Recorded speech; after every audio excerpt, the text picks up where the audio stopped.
Hello friends, இந்த வீடியோவில் நம்ம என்ன கற்றுக்க போகிறோம்னா, இந்த டெஸ்க்டாப் பேக்ரவுண்ட் இமேஜ் வந்து எப்படி சேஞ்ச் பண்ணலான்னு கற்றுக்கலாம். ஸ்க்ரீனில் ரைட் கிளிக் பண்ணணும், பர்சனலைஸ் அந்த ஆப்ஷனுக்குள்ளே போகணும்.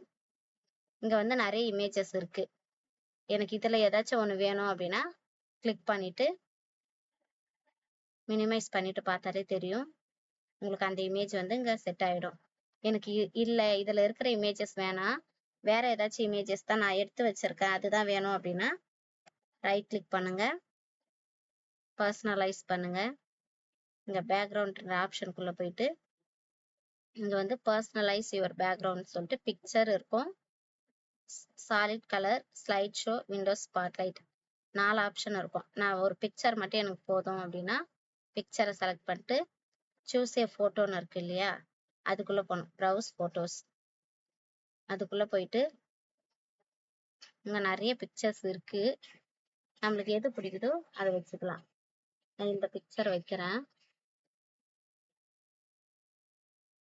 இப்போ மினிமைஸ் பண்ணிட்டு பாருங்க, அந்த இமேஜ் வந்துடுச்சு. இப்படிதான் வந்து டெஸ்க்டாப்ல இருக்கிற பேக்ரவுண்ட் இமேஜை சேஞ்ச் பண்ணுங்க. தேங்க்யூ.